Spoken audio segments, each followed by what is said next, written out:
मोहतरम हाज़रीन, मैं Moinuddin Shaheen, associate professor शोबा उर्दू, सम्राट पृथ्वीराज चौहान गवर्नमेंट कॉलेज अजमेर आपकी खिदमत में हाजिर हूँ।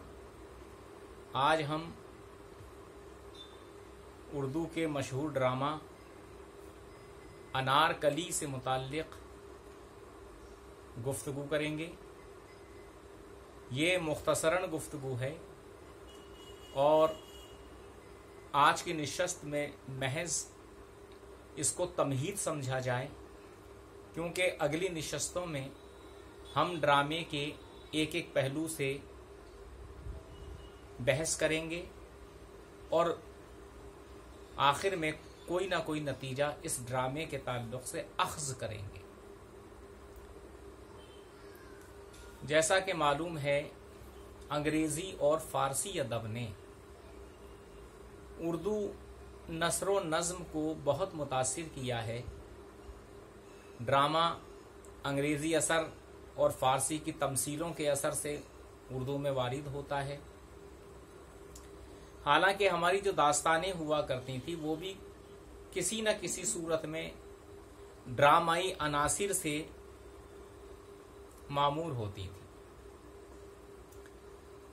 कुछ लोग ये कहते हैं, क्या ये ड्रामा हकीकी ज़िंदगी से मुताल्लिक़ है? क्या इसकी कोई तारीख़ी हैसियत व अहमियत है? इसके सिलसिले में ख़ुद इम्तियाज़ अली ताज ने ये वजाहत कर दी है कि मैंने जो कहानी अपने बुज़ुर्गों से सुनी थी और जो सीना ब सीना हमारी ख़ानदानी रिवायत में चली आ रही थी, उसी कहानी को मैंने ड्रामे की सूरत में पेश करने की कोशिश की है।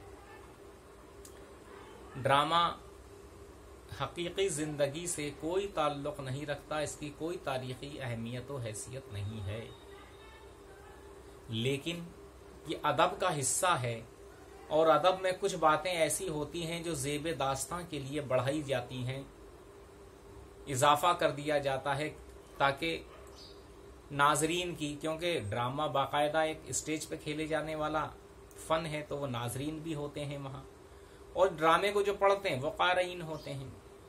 तो वो कहते हैं कि नाजरीन और क़ारीन इससे महजूज हो सकें, लुत्फ़ अंदोज हो सकें।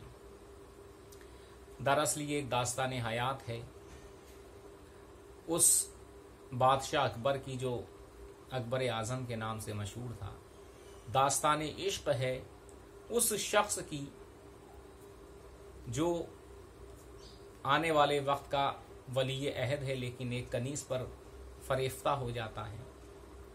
फिर अर्ज़ कर दूं कि ये एक मन घड़त कहानी है, सच्चाई नहीं है, इस लिहाजा इसको तारीख़ी नौइयत से नहीं, अदबी नौइयत से देखा जाए। अदबी तनाजुर में ड्रामे को देखने या पढ़ने की कोशिश की जाए।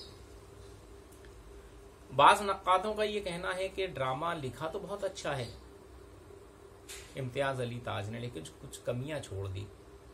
कहा जाता है कि किरदार निगारी, मुकालमा निगारी मुख्तसर होनी चाहिए ताकि स्टेज पर उसको पेश किए जाते वक्त किसी तरह की कोई परेशानी का सामना नहीं करना पड़े। इसके मकालमे बहुत तवील हैं और बाज़ औक़ात ये होता है कि वो किरदार जब अपना मुकालमा अदा करता है तो वो इतना लंबा हो जाता है गोया तकरीर कर रहा है।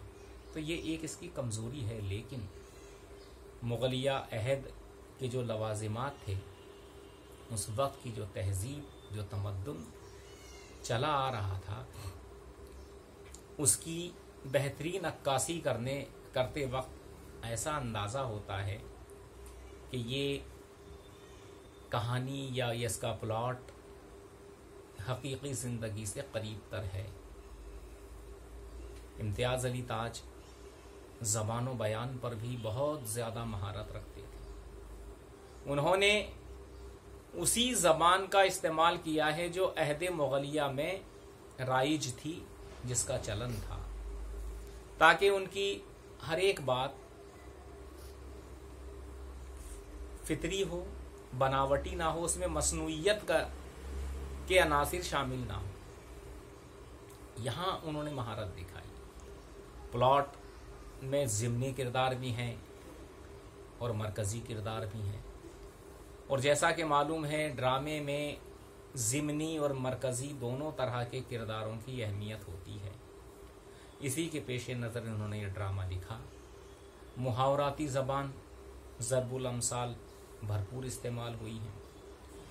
इस ड्रामे में माना के कुछ ऐसी चीज़ें हैं जिनका हकीकत से ताल्लुक़ नहीं, लेकिन उस ज़माने में मुस्तअमल बहुत सी ऐसी चीज़ों का तस्करा इसमें किया गया है जिसकी बुनियाद पे हम ये कह सकते हैं कि एक मनगढ़ंत कहानी होने के बावजूद इम्तियाज़ अली ताज ने इसमें हकीकत पसंदी को भी शामिल करने की कोशिश की है।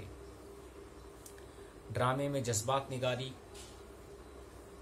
एक ऐसा पहलू है जिसके बारे में हम ये कह सकते हैं कि ये उस इंसान के जज्बात हैं जो किस मौके पर क्या सोचता है।